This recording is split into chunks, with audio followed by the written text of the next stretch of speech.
ദിവസങ്ങൾക്ക് ശേഷം ചാച്ചനും മോനും നേരിട്ട് കാണുന്ന കാഴ്ചയാണ് നിങ്ങൾ ഈ കാണുന്നത്. നേരിട്ട് കണ്ടപ്പോഴാണെങ്കിൽ ഇന്ന് നമ്മുടെ ചെറുക്കൻ അടിപൊളിയായിട്ട് ചേട്ടൻ്റെ കയ്യിൽ കുറേ നേരം ഇരുന്ന സന്തോഷമാണ് ചേട്ടൻ്റെ മുഖത്ത്. എന്താണെന്ന് വെച്ച് കഴിഞ്ഞാൽ അങ്ങനെ സാധാരണ അധികം നേരം ഇരിക്കാറൊന്നുമില്ല കേട്ടോ. ആളങ്ങനെ എടുത്തുകൊണ്ട് കിടക്കണേനുള്ള ഇഷ്ടം. പിന്നെ അതേ ഞാൻ വാങ്ങിച്ചതല്ല, എൻ്റെ കയ്യിലോട്ട് തന്നാണ് കേട്ടോ.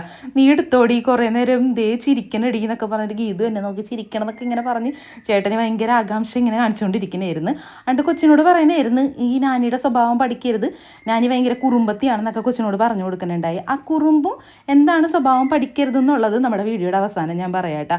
അത് കഴിഞ്ഞ് നമ്മൾ കുറച്ച് പാത്രങ്ങളും കാര്യങ്ങളൊക്കെ മേടിക്കാനായിട്ട് നമ്മുടെ പറൂര് വന്നിട്ടുണ്ട്. ഇപ്പം എല്ലാവരും ഭക്ഷണം കഴിക്കണം, നമ്മുടെ വീഡിയോസിലൊക്കെ ഭക്ഷണം കഴിക്കണ പോലത്തെ ഒരു പാത്രമാണല്ലോ അത്.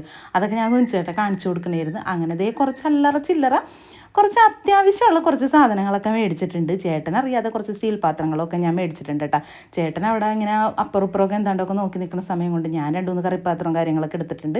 പിന്നെ അതേ കുട്ടി കുട്ടി വിളക്കുകളൊക്കെ കാണാനായിട്ട് നല്ല ഭംഗിയുണ്ടായി. അതൊക്കെ ഞാനിങ്ങനെ വായിട്ട് നോക്കി നിൽക്കണമായിരുന്നു. അങ്ങനെ നമ്മൾ വീട്ടിലോട്ട് വന്നതിന് ശേഷം ഉച്ചക്കലത്തെ ഭക്ഷണവും കാര്യങ്ങളെല്ലാം കഴിഞ്ഞതിന് ശേഷം ഒന്ന് പോയി ഉറങ്ങി എഴുന്നേറ്റ് ഒരു കട്ടൻ ചായയൊക്കെ തിളപ്പിച്ചിട്ടാണ് ഇനി നമ്മുടെ കാര്യത്തിലേക്ക് കിടക്കുക.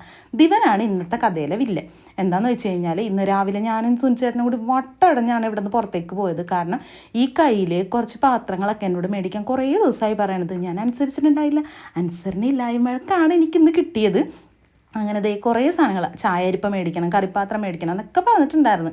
ഒന്നും ഞാൻ അനുസരിച്ചിട്ടുണ്ടായിരുന്നില്ല. അപ്പോൾ അതുകൊണ്ട് തന്നെ എനിക്ക് രാവിലെ കിട്ടണമല്ല. എൻ്റെ പേരിൽ തെറ്റുണ്ട്, പക്ഷെ നമ്മളങ്ങനെ സമ്മതിക്കൂലല്ലോ. സമ്മതിച്ച് കൊടുത്തിട്ടുണ്ടെങ്കിൽ പിന്നെ ശരിയാവില്ലല്ലോ. രാവിലെ അതുകൊണ്ട് രണ്ടുപേരും കൂടി ഇടിയിട്ടതിന് ബലം ഉണ്ടായി.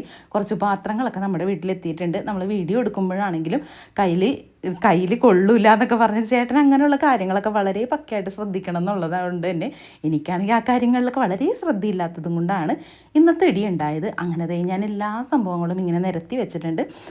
അപ്പം നിങ്ങൾ പറയും എൻ്റെ പേരിൽ തെറ്റെൻ്റെ പേരിൽ തന്നെയാണ്, എന്നാലും ഞാൻ സമ്മതിച്ചു കൊടുക്കൂല കേട്ടോ. അതാണ് എൻ്റെ കഴിവ്. അപ്പം നമുക്കിനി അടുത്ത വീഡിയോ കാണാൻ. Tata, bye bye.